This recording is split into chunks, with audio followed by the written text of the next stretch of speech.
Mensagem do dia, com o pastor Marcelo Gomes. O texto que nós vamos ler hoje está no livro de Êxodo, capítulo 3, do verso 15 ao verso 22. Diz assim a palavra de Deus: Disse também Deus a Moisés: Diga aos israelitas: O Senhor, o Deus dos seus antepassados, o Deus de Abraão, de Isaque e de Jacó, enviou-me a vocês. Esse é o meu nome para sempre, nome pelo qual serei lembrado de geração em geração. Vá, reúna as autoridades de Israel e diga-lhes: O Senhor, o Deus dos seus antepassados, de Abraão, de Isaque e de Jacó, apareceu a mim e disse: Eu virei em auxílio de vocês, pois vi o que lhes tem sido feito no Egito. Prometi tirá-los da opressão do Egito para a terra dos cananeus, dos hititas, dos amorreus, dos ferezeus, dos heveus, dos jebuseus, terra onde manam leite e mel. As autoridades de Israel o atenderão. Depois você irá com elas ao rei do Egito e lhe dirá: O Senhor, o Deus dos hebreus, veio ao nosso encontro. Agora deixe-nos fazer uma caminhada de 3 dias, adentrando o deserto, para oferecermos sacrifícios ao Senhor, nosso Deus. Eu sei que o rei do Egito não os deixará sair, a não ser que uma poderosa mão o force. Por isso, estenderei a minha mão e ferirei os egípcios com todas as maravilhas que realizarei no meio deles. Depois disso, ele os deixará sair, e farei que os egípcios tenham boa vontade para com o povo, de modo que quando vocês saírem, não sairão de mãos vazias. Todas as israelitas pedirão às suas vizinhas, e as mulheres que estiverem hospedando em casa, objetos de prata e de ouro, e roupas que vocês porão em seus filhos e em suas filhas. Assim, vocês despojarão os egípcios. Até aqui, louvado seja Deus pela sua palavra. O chamado de Moisés foi mais do que um chamado para uma missão específica. O chamado de Moisés foi um chamado para um relacionamento com o Senhor. Deus estava interessado em mais do que libertar um povo da escravidão. Deus estava interessado em chamar um povo para si mesmo, um povo para ser propriedade exclusiva sua, um povo através do qual ele revelaria toda a sua glória para toda a humanidade. A promessa feita em Abraão continuava em vigor. Em ti serão benditas todas as famílias da terra. O propósito de Deus era de revelar-se a um ser humano distanciado da sua presença. O propósito de Deus continua sendo que o ser humano acesse a sua presença e experimente, desfrute de um relacionamento com o Senhor. Esse desafio continua em vigor hoje, numa geração que vê na espiritualidade, na religiosidade, um caminho, um instrumento para a obtenção daquilo que se deseja conquistar. Deus, a fé, a igreja têm sido vistas ou vistos por essa geração como meios pelos quais alguma coisa da necessidade, do interesse será adquirida. Muitas pessoas vão à igreja porque têm interesses pessoais que gostariam de ver solucionados. Mas o chamado de Deus, o convite de Deus, vai muito além da ideia de que você pode ter uma necessidade suprida. O convite de Deus é para que eu e você conheçamos o caráter do Senhor, a vida que Ele dá, e desfrutemos de um relacionamento de intimidade com Ele. No Salmo de número 25, o salmista diz assim, verso 14: A intimidade do Senhor é para aqueles que o temem, aos quais ele dará a conhecer a sua aliança. Deus tem uma intimidade disponível para aqueles que o temem, para aqueles que desejam viver com base na sua aliança. E essa intimidade o Senhor propôs a Moisés. Moisés foi convidado a participar dessa intimidade. Na nossa reflexão anterior, nós falamos um pouquinho sobre as exigências dessa intimidade. Que passos são necessários? Que passos nós devemos dar para que a intimidade do Senhor seja vivida por nós? Hoje, eu gostaria de avançar nesse tema. E a pergunta que nós vamos tentar responder é a seguinte: o que é que a intimidade do Senhor gera na nossa vida? Quais são os desdobramentos dessa experiência da intimidade de Deus? O que é que acontece na vida de alguém que participa da intimidade de Deus? O que é que Deus tinha para a vida de Moisés? Uma vez que Deus revelou-se a Moisés e o chamou para um nível diferente de relacionamento, o que é que decorreu desse chamado? O que é que aconteceu, ou o que é que aconteceria na vida de Moisés em razão desse chamado? É essa a nossa questão hoje aqui. Quais são os desdobramentos da nossa intimidade com o Senhor? E algumas lições nós aprendemos desse texto. A primeira lição que nós aprendemos é que quando nós aceitamos o convite da intimidade, a nossa vida se torna um palco para a intervenção do nosso Deus. Tudo é possível. Tudo é possível para aqueles que aceitam o desafio da intimidade. Deus pode fazer infinitamente mais do que tudo que pedimos ou pensamos. Não há limites. Não há obstáculos que não possam ser superados. Não há barreiras que não possam ser destruídas. A vida de Moisés tornou-se um palco para a intervenção de Deus. Através de Moisés, Deus entraria na história. Através de Moisés, Deus revelaria os seus projetos, os seus planos, as suas intenções. Veja o versículo 15 do texto que nós lemos. Deus diz para Moisés o seguinte: Moisés, diga aos israelitas, o Senhor, o Deus dos seus pais, de Abraão, Isaque e Jacó, enviou-me a vocês. Esse é o meu nome para sempre, nome pelo qual serei lembrado de geração em geração. De repente, Moisés descobre que ele será a porta pela qual Deus entrará na história de todo um povo, a porta pela qual Deus revelará a força do seu nome. Moisés seria a porta pela qual Deus escreveria o seu nome para todas as gerações. Que privilégio, que bênção quando Deus olha para nós e vê em nós instrumentos pelos quais Ele pode ser glorificado.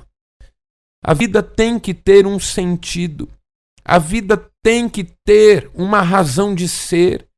Eu não estou nesse mundo por acaso. Eu não acredito que a vida seja só uma somatória de acasos. Eu não posso aceitar que a vida seja um encadeamento de circunstâncias que se impõem sobre mim por acaso, sem que haja alguém por trás da vida, da criação, desse universo tão amplo. E quando eu aceito o desafio da intimidade do Senhor, não só eu descubro que há um Deus por trás de tudo isso, como também descubro que Ele tem um propósito para a minha vida e que Ele quer usar a minha vida para ser uma grande bênção. Moisés, eu vou enviar você a um povo para que você apresente o meu nome para esse povo. É interessante que às vezes a gente esquece que entre a revelação de Deus para Abraão e o chamado de Moisés, quase meio milênio, ou mais que meio milênio, porque eu tenho que contar ainda o tempo de vida de Jacó, o tempo de vida de Isaac, o tempo de vida do próprio Abraão, antes que José descesse com toda a sua família, ou fizesse descer toda a sua família para o Egito, onde ela permaneceu por 450 anos. Então o fato é que entre o chamado de Abraão e a intervenção de Deus na vida de Moisés, a experiência da sarça, meio milênio já havia se passado. E isso é tempo demais, a ponto de as pessoas poderem ter se esquecido do que Deus tinha prometido a Abraão. Tanto que a preocupação de Moisés é: Senhor, quando as pessoas me perguntarem quem te enviou, o que é que eu digo? Qual é o teu nome? Havia uma total inconsistência a respeito das informações. Havia um total desconhecimento a respeito do caráter de Deus. Havia uma total desinformação em relação às promessas que Deus tinha feito a Abraão. Meio milênio havia se passado. Eu confesso que eu não tenho a menor ideia da vida ou de como foi a vida da minha tataravó ou do meu bisavô. Eu não sei nada sobre essas pessoas. E elas estão distantes de mim o quê? 100 anos. Meio milênio havia se passado. Quem sabia alguma coisa na geração de Moisés sobre o Deus de Abraão? Mas quando Moisés recebe a visita do Deus de Abraão, de Isaac e de Jacó, e Deus se apresenta com essa descrição, para se apresentar exatamente como o Deus da história, o Deus que apareceu no passado, o Deus que não se esqueceu das suas promessas, o Deus fiel. Porque essa é a grande notícia que a aparição de Deus para Moisés levanta. Deus é fiel.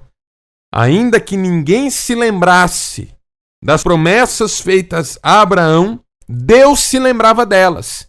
E por causa da sua fidelidade, ele voltava à cena para cumprir as suas promessas. Fiel, Deus é fiel, meu irmão. E Moisés havia sido escolhido para ser esse instrumento pelo qual Deus se revelaria. Que bênção! Deus quer usar a minha vida, Deus quer usar a sua vida. Deus quer mudar a nossa história e Deus quer, através de nós, escrever uma nova história. Quem sabe a minha vida será um instrumento pelo qual o nome do Senhor será lembrado e glorificado entre todas as gerações ou por todas as gerações. Eu desejo que isso aconteça comigo, eu desejo muito que isso aconteça com você. E essa é a primeira lição que nós aprendemos. A vida torna-se palco para a intervenção de Deus. Convite da intimidade faz com que a minha vida se revele um ambiente no qual Deus pode agir livremente. Aqui entra fundamentalmente a liberdade do Espírito Santo de fazer na nossa vida o que Ele bem entender. Eu quero ser um ambiente no qual o Espírito Santo possa atuar com toda a liberdade. Toda a liberdade. Quero que Ele me leve a pregar, quero que Ele me ensine a orar, quero que Ele me ajude a perdoar, quero que Ele me capacite a fazer diferença para a glória do Senhor nosso Deus. Essa é a primeira lição. Segunda lição. Quando nós aceitamos o convite da intimidade, a vida se transforma num anúncio do consolo e da esperança que Deus oferece para aqueles que sofrem. A vida é mais do que uma porta pela qual Deus se revelará. A vida é uma mensagem de consolo, de esperança. Eu começo a ser usado por Deus para levar consolo e esperança àqueles que já não tinham nem consolo e nem esperança. Veja como Deus fala com Moisés nos versos 16 e 17. Reúna as autoridades de Israel, Moisés, diga a elas: o Senhor, o Deus de Abraão, de Isaac e de Jacó, apareceu a mim e disse: eu virei em auxílio de vocês, pois vi o que lhes tem sido feito no Egito. Prometi tirá-los da opressão do Egito para a terra que mana leite e mel. Essa é uma palavra de futuro. E é tão interessante, uma pessoa que tem intimidade com Deus, ela sempre tem uma palavra abençoadora. Quando nós estamos distantes de Deus, a nossa palavra é sempre crítica, desanimadora, acusadora, uma palavra de rejeição, uma palavra de condenação. Gente distante de Deus usa a boca como arma. Gente distante de Deus usa a boca para ferir, para agredir, para prejudicar. Gente longe de Deus diz assim: isso não vai dar certo nunca. Você não merece nada de bom. Eu não sei onde eu estava com a cabeça quando resolvi estar perto de você. Gente que não tem Deus, quando abre a boca, agride, machuca, fere, mata. Porque há palavras que são verdadeiras armadilhas, que aprisionam, que cercam, que machucam, que impedem o desenvolvimento do outro.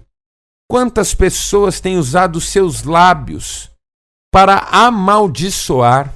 A Bíblia diz que não pode sair de uma mesma fonte água doce e água amarga. Da mesma forma, não pode sair de uma mesma boca bênção e maldição.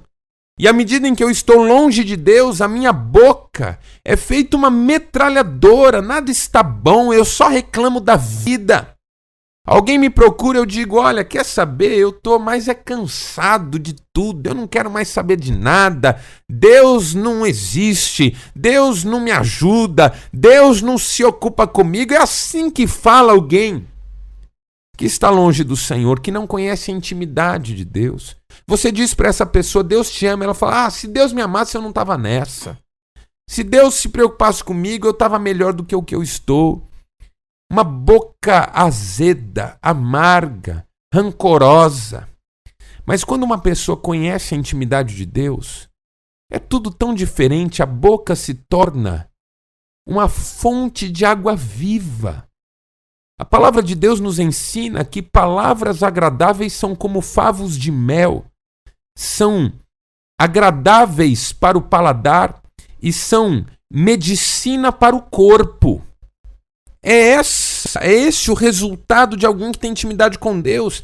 Ele se torna uma pessoa deliciosa. Gente íntima de Deus é gente que a gente gosta de estar perto, que prefere, ao invés de criticar, apontar as coisas boas, que prefere, ao invés de acusar, dar chance para a pessoa se explicar, que prefere, ao invés de desanimar, apoiar. Quando você conhece uma pessoa íntima de Deus, essa pessoa sempre tem uma palavra certa na hora certa. Por isso que muitos dos dons do Espírito Santo, e eu estou trabalhando recentemente na teologia dos dons espirituais, a grande maioria dos dons do Espírito estão ligados à palavra. Profecia, palavra de conhecimento, palavra de sabedoria, exortação, ensino, evangelização. São palavras. É o jeito que a gente usa a nossa boca. O apóstolo Paulo escreveu: a vossa palavra seja sempre agradável, temperada com sal, para saberdes como responder a cada um. Maridos que conhecem a intimidade de Deus são abençoadores na vida da esposa. Esposas que conhecem a intimidade de Deus dizem palavras abençoadoras para os seus maridos. Pais que conhecem a intimidade de Deus dizem palavras de afirmação, de bênção na vida dos seus filhos. É claro que isso não anula o fato de que às vezes a gente tem que dar uma palavra dura, mas mesmo a palavra dura abre o futuro como possibilidade. Deus ama você. A gente diz palavras duras, mas com amor. Porque o que a gente quer não é ofender a pessoa e nem agredi-lo. O que a gente quer é chamar a pessoa à percepção de que Deus está no controle de todas as coisas. O que Deus queria de Moisés? Por que Deus estava chamando Moisés para um relacionamento? Para que Moisés pudesse ser um arauto da esperança. Para que Moisés fosse a um povo afligido, oprimido, escravizado e dissesse: Deus se preocupa com vocês. Deus se importa. Deus não se esqueceu. Deus virá em favor de vocês. Deus tem uma terra que mana leite e mel preparada para vocês. Deus não se esqueceu. Moisés deveria procurar as autoridades de Israel para dar a boa notícia. O povo de Deus é um povo que tem uma boa notícia para dar. A boa notícia de que Deus não se esqueceu, pelo contrário, entrou na história, enviou Jesus Cristo para dar a sua vida, a fim de que aquele que nele crê não pereça, mas tenha a vida eterna. É uma bela notícia. Terceira lição que nós aprendemos: quando nós aceitamos o convite da intimidade, a vida passa a ser uma expressão de confiança, mesmo em momentos de crise. Veja só o que Deus diz para Moisés, dos versos 18 a 20. As autoridades de Israel atenderão você, mas depois você irá para o rei do Egito e lhe dirá que deixe sair o povo, e ele não deixará o povo sair, a não ser que uma poderosa mão o force. Mas eu estenderei a minha mão e ferirei os egípcios com todas as maravilhas que realizarei, e finalmente tudo dará certo, Moisés. Por que Moisés precisava aceitar o convite da intimidade? Porque só na experiência da intimidade a gente confia em Deus, mesmo quando tudo parece que não vai dar certo. Veja só, o que Deus estava pedindo de Moisés era um pouco complicado. As autoridades de Israel estavam vivendo uma grande crise que atingia todo o povo, mas as autoridades de um modo especial. Por quê? Porque, primeiro, Israel estava vivendo em terra estranha. Segundo, os egípcios já não eram mais favoráveis a Israel. Terceiro, Israel não tinha uma organização que pudesse caracterizar uma nação. A organização era quase tribal. As autoridades do povo eram os chefes de clãs, aqueles patriarcas que representavam as tribos, ou as famílias dentro das tribos. Era gente leiga. Israel não tinha um líder. Israel não tinha uma pessoa que pudesse responder por todo o povo. Então Moisés ia ter que procurar um monte de gente, de histórias diferentes, de famílias diferentes, vivendo um período dificílimo, para dizer para essas pessoas assim: olha, Deus apareceu para mim. Será que essas pessoas aceitariam essa palavra? Meu Deus! Cada um pensa de um jeito, cada um age de um jeito, cada um tem uma história. Eu vou ter que procurar 24, 36, sei lá quantas autoridades do povo, quantas famílias estavam ali representadas em clãs, porque eram mais do que 12 tribos. Para você ter uma ideia, havia as 11 tribos dos filhos de Jacó e as 2 meias tribos dos filhos de José. Só aí já dá 13 lideranças.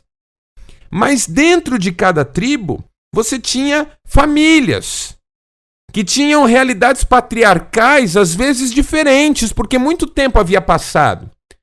Não estavam mais lá Rúben, nem Simeão, nem Judá, mas estavam lá os descendentes. É igual empresa familiar. Morre o homem que fundou a empresa passa a ter 4, 5 donos que são os filhos do sujeito. Cada um pensa de um jeito. Agora pense nisso, gerações mais tarde. Quantas autoridades, quantos patriarcas não há nesse povo já tão desenvolvido, numericamente falando? Moisés vai ter que procurar uma turma enorme, não sei de quantas pessoas, para dizer: eu tive uma visão de um arbusto que pegava fogo, não queimava. E Deus falou comigo e disse que eu tinha que vir aqui e dizer para vocês que vocês vão para uma terra que mana leite e mel. E não é uma terra vazia, não. É a terra do Jebuseu, é a terra do Eveu, é a terra do Hitita, é a terra do Amorreu, é uma terra que tem gente, ou seja, eu vim aqui ser o líder de vocês para um conjunto de batalhas que vão se desdobrar a partir da batalha que é a gente sair daqui. E aí Deus diz para Moisés, eles vão atender você. Que só mesmo na intimidade de Deus para a gente aceitar essa palavra. Mas Deus continua, só que o rei do Egito não vai aceitar. Porque Deus já diz o que vai dar certo e o que não vai dar certo. Deus não mente para ninguém. Deus não diz assim, olha, vai dar tudo certo. Não, não é tudo não. Vai ter uma hora de crise ali. O rei do Egito vai se levantar contra. Eu vou ter que fazer maravilhas, mas eu vou fazer. E no final, o meu propósito se estabelecerá. Você tem que ter muita intimidade com Deus para acreditar que em fazendo o que Deus manda, aquilo que Deus diz que vai acontecer de fato. Porque é aí que você entende por que deve falar a verdade quando Deus manda e não mentir. Aí você entende por que deve perdoar como Deus manda e não guardar rancor. Aí você entende o desafio da obediência. Tem que ter intimidade com Deus para encher o peito de coragem e dizer, eu vou fazer o que Deus quer de mim. Caso contrário, eu respondo como o próprio Moisés até respondeu no começo. Como Moisés ainda não estava nesse ambiente da intimidade, ainda estava aprendendo, ele disse, Senhor, quem sou eu? Senhor, isso não vai dar certo. Senhor, não vão aceitar a minha palavra. Senhor, eu não sei falar. Senhor, o rei do Egito vai me escorraçar. Senhor, o povo vai morrer. Senhor, e é assim que é quando a gente não conhece a intimidade de Deus. A gente não acredita realmente que Deus possa fazer aquilo que Ele está dizendo que vai fazer. Mas quando a gente conhece a intimidade de Deus, o caráter dele, a fidelidade dele, o poder que ele tem, é igual aquela esposa que conhece o caráter do seu marido, ela sabe que ele vai fazer o que está falando.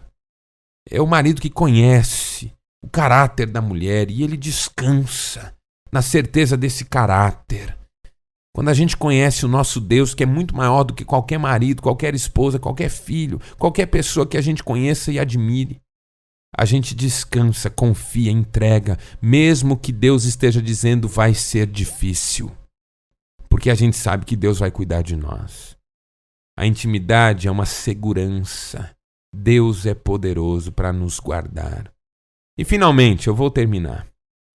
Quando a gente aceita o convite da intimidade, a vida se torna contagiante. A vida se torna referência. A vida se torna próspera. E eu já vou explicar o que eu quero dizer com essa palavra.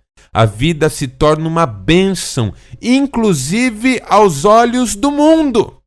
Porque veja como Deus termina essa palavra que nós lemos para Moisés. Eu farei com que os egípcios tenham boa vontade para com o povo. De modo que quando vocês saírem, não sairão de mãos vazias. As israelitas pedirão às suas vizinhas, às mulheres que estiverem hospedando, objetos de prata, ouro, roupas, e vocês porão em seus filhos e filhas, e assim despojarão os egípcios. Quando a gente aceita o convite da intimidade de Deus, Deus age na nossa vida de tal maneira que a gente encontra graça nos olhos das pessoas, mesmo as mais improváveis. Por isso que eu disse que eu explicaria o que eu quero dizer quando eu uso a palavra próspera. Porque a ideia de prosperidade aqui não é uma ideia de riqueza, mas é uma ideia de que não vai faltar e de onde você menos espera virá o recurso.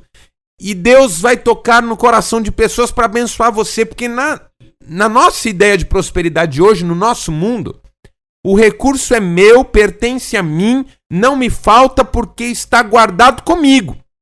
É difícil uma pessoa dos nossos dias se considerar próspera quando ela precisa de ajuda de alguém.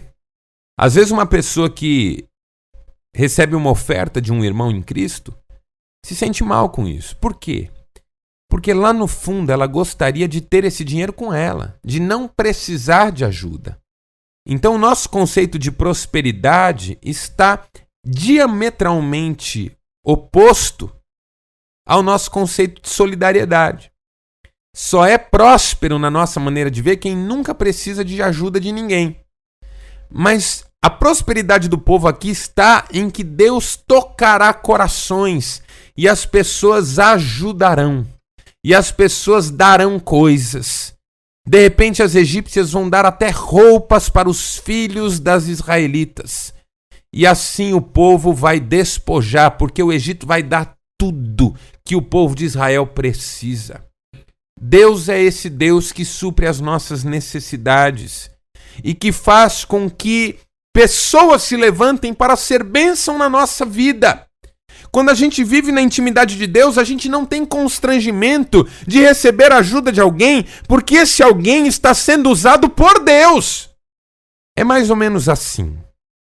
Quando eu era criança, chegava o Dia das Mães, o meu pai dava lá um dinheiro pra gente comprar um presente para minha mãe. E nós saíamos, eu e os meus irmãos, a um shopping, a uma loja, um magazine. Com aquele dinheiro, às vezes nem era muito. Mas o nosso desafio era achar um presente para minha mãe. Como a minha mãe e o meu pai tinham uma relação de intimidade, a minha mãe sabia que aqueles presentes tinham sido dados pelo meu pai. Mas ela os recebia com alegria. Por quê? Porque também sabia da nossa alegria como filhos de poder dar um presente para ela. Ela sabia que aquele dinheiro não era nosso. Que se dependesse de nós, nem presente ela ganhava. Que no fundo era o meu pai que estava dando aquilo para ela. Mas ela se alegrava por ver que o meu pai proporcionou para nós filhos essa oportunidade de presentear a nossa mãe. Guardadas as devidíssimas diferenças, quando você tem intimidade com Deus, você se alegra que Deus esteja usando uma pessoa para abençoar a sua vida. Por quê? Porque você sabe que essa pessoa está experimentando uma alegria enorme por poder ser usada por Deus, porque aquele dinheiro não é dela. Aquele dinheiro é do Senhor. Do Senhor é a terra, a sua plenitude, o mundo e todos os que nele habitam. É gente que não tem intimidade com Deus que fica cheia de dedos. Ai, mas que vergonha, eu tendo que receber roupa da minha vizinha. Ai, mas que vergonha, o nosso irmãozinho da igreja trazendo uma compra aqui em casa. Ai, mas que vergonha, esse nosso irmão pagando a escola dos nossos filhos. Ai, que vergonha, o pastor levantar uma oferta para trazer um dinheiro aqui em casa. Ai, que vergonha. Isso é papo de quem não tem intimidade com Deus.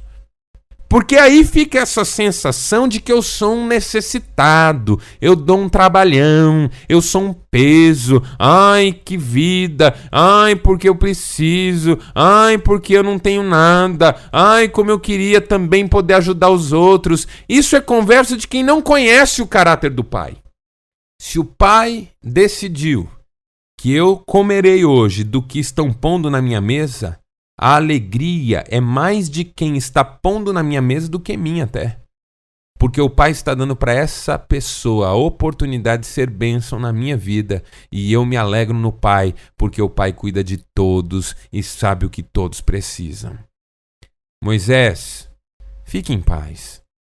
Eu sei que Israel não tem nada, mas eu vou levantar pessoas para ajudar. É mais ou menos o que eu vejo na igreja iniciante, que a gente chama às vezes de primitiva. Eu não gosto dessa palavra, eu não gosto de chamar a igreja do Novo Testamento de igreja primitiva, porque a ideia é de uma igreja antiga, ultrapassada, remota, uma igreja lá dos primórdios, uma igreja que está localizada no passado. Eu prefiro o termo igreja iniciante, porque dá uma ideia de começo, de alguma coisa que estava só começando. Igreja primitiva é coisa velha, antiga. Igreja iniciante é movimento. Eu gosto mais de chamar assim. É o que acontece, na minha opinião, na igreja iniciante. A igreja iniciante caía na simpatia de todo o povo. É o que Deus faz na nossa vida quando a gente tem intimidade com Ele. A nossa vida se torna contagiante, impactante, simpática. As pessoas têm prazer em estender a mão para nós. Elas têm prazer em andar perto da gente, porque Deus está no controle da nossa vida. Veja, Deus chamou Moisés para um relacionamento de intimidade. e já apontou, sinalizou para Moisés o que seriam os desdobramentos dessa intimidade. Uma vida como palco para a intervenção de Deus, a porta de entrada de Deus num mundo que não o conhecia. A vida como um anúncio do consolo e da esperança que Deus dá para os que sofrem. A vida como uma expressão de confiança, mesmo em situações de crise. E a vida como algo contagiante, próspero, abençoado, que faz com que as pessoas tenham prazer de estar perto de nós. Tudo isso só é possível na intimidade de Deus. Prepare-se para orar comigo. Nós vamos fazer isso em nome de Jesus. Pai bondoso, eu quero pedir-te nesta hora. E nós sabemos que a noite mostra sabedoria para outra noite. Assim como o dia revela conhecimento para o outro dia. E amanhã um novo dia nascerá. Porque a tua fidelidade é assim, garante que um dia venha depois do outro. E o Senhor faz nascer o teu sol sobre maus e bons. Essa tua fidelidade, ó Deus, é a base para a nossa oração nesse momento. E nós te pedimos, Pai, que nos tragas para junto de ti mesmo e nos ensines a viver na tua intimidade. A intimidade do Senhor é para aqueles que te temem. E nós te tememos, Pai. Desejamos viver contigo, andar contigo. Enoque andou com o Senhor e o Senhor o tomou para si. Que bênção essa palavra. Nós gostaríamos muito de ser tomados nos teus braços, fortalecidos, amparados. E o Senhor tem cuidado de nós, nós não podemos reclamar de nada. O Senhor tem sido tão generoso. Mas às vezes nós estamos longe, corações fechados, mentes distraídas. Traz-nos para perto de ti, Senhor, para a tua intimidade. E que esses desdobramentos da intimidade se realizem na nossa vida. Nós queremos ser instrumentos de bênção. Levanta, Pai, entre as pessoas que agora oram comigo, gente que vai fazer a diferença, que vai servir ao Senhor com todo o coração, que vai fazer da vida um palco para os teus milagres, que vai anunciar o consolo e a esperança que vem de Deus, que vai ter o peito cheio de confiança e fé, na certeza de que o Senhor é fiel, gente cuja vida se tornará contagiante. Quero orar, ó Deus, por aqueles que estão tão decepcionados, tão desanimados, tão tristes, tão cansados. Tu sabes o motivo de cada um. Intervém nessas vidas, Pai. Faz um milagre nessas vidas, para que possam perceber que o Senhor está com essas pessoas. É o que nós te pedimos em nome de Cristo. Abençoa cada pessoa que agora ora comigo. Que cada um tenha uma semana de vitória. Em nome de Jesus. Amém e amém.